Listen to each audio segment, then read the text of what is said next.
Ok, amigos, gostaria de desejar a vocês um belo de um gostoso pão de queijo antecedido por um maravilhoso beijo. Legal! Novamente estou aqui para um vídeo de incisão. Meu nome é Koda e eu gostaria de novamente ter uma boa conversa com todos. Tudo bem? Hoje gostaria de falar com vocês sobre os Jedi e seu estilo de vida que, embora fosse apurado em relação à evolução de sua relação com a Força, isso acabou condenado sua existência.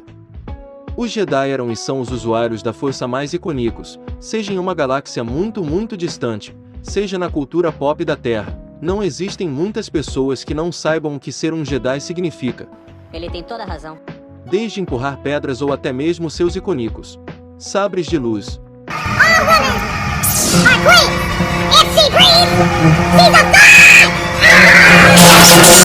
Todavia, não só suas capacidades, mas a mística envolvendo os Jedi é fantástica. Uma vida segundo a Força, o domínio amplo de sua natureza através do caminho Jedi. Só que é aí que entra o problema. Esse caminho acaba sendo problemático de certa forma. Vamos rapidamente recitar o código dos Jedi. Não há emoção, há paz. Não há ignorância, há conhecimento. Não há paixão, há serenidade. Não há caos, há harmonia. Não há morte, há a força. Para mim esse método de existência priorizava a conexão com a força, algo poético, sem apego, sem medo, sem raiva, sem lado sombrio. Mas aí que tá, parte de estar conectado com a força é isso. Psicologicamente, quando você se fecha completamente para algo, intuitivamente sua mente sempre vai ter uma tendência ou a querer experimentar ou mesmo não está preparada caso isso venha afetar você. Aí que está meu ponto. Quando você analisa o comportamento da Ordem Jedi, você percebe essa atitude de, entre aspas, mãe superprotetora, que preparam Jedi, mas não preparam seres que serão capazes de lidar com o lado sombrio em si mesmos.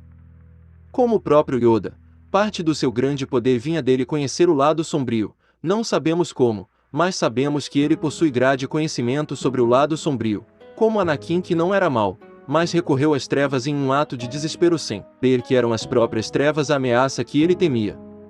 Mas você pode até dizer, mas não é todo Jedi que é capaz de conhecer o lado sombrio e não tender para ele. Sim, mas o grande objetivo da Ordem era inibir uma inevitável ascensão das trevas. Algo natural, afinal, para que exista o equilíbrio é necessário que existam as trevas e que as trevas sejam sobrepujadas pela luz, em um ciclo infinito, segundo o próprio George Lucas. Mas os Jedi estavam tentando inibir a todo custo as trevas e os Sith tentavam e buscavam constantemente por isso. E mesmo não percebendo a Ordem como um todo, a Ordem estava se tornando aos poucos as trevas que o seu medo tentava inibir. Ela como um todo estava tendendo para esse caminho mais sombrio, mesmo se não houvesse a traição de Anakin e a Ordem 66.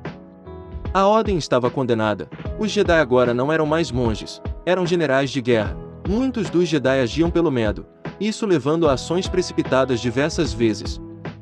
Vimos até no Massive Windu atitudes que, como Anakin descreveu, não eram atitudes dos Jedi. He was too dangerous to be kept alive. He's too dangerous to be left alive. Para mim, os Jedi da Velha República estavam condenados e mesmo Luke Skywalker acabou sem perceber cedendo por alguns segundos a mesma coisa que destruiu aqueles Jedi, o medo. Embora ele mesmo percebesse que aquilo era um erro, já era tarde demais. Agora resta para Rey Skywalker criar a nova Ordem Jedi, uma Ordem Jedi que não se limite, mas saiba ponderar e não se limitar, uma Ordem que conheça o medo, mas seja capaz de deixar o medo fluir, pois para mim o verdadeiro Jedi é aquele que acima de todas as coisas deixa o fluxo do rio seguir e não tenta mudar ele pelo medo de uma enchente, mas se prepara para ela. Se a Ordem não tivesse tanto medo, provavelmente ela poderia ver seus próprios erros. Se Anakin não tivesse tanto medo de perder sua amada, certamente ele não perderia ela. Se Luke não tivesse medo de Ben, certamente ele poderia ter se resolvido com ele. Mesmo para aqueles que conhecem o medo, é necessário ter domínio sobre si mesmo e não evitá-lo, mas coexistir e aceitar que as coisas acontecem.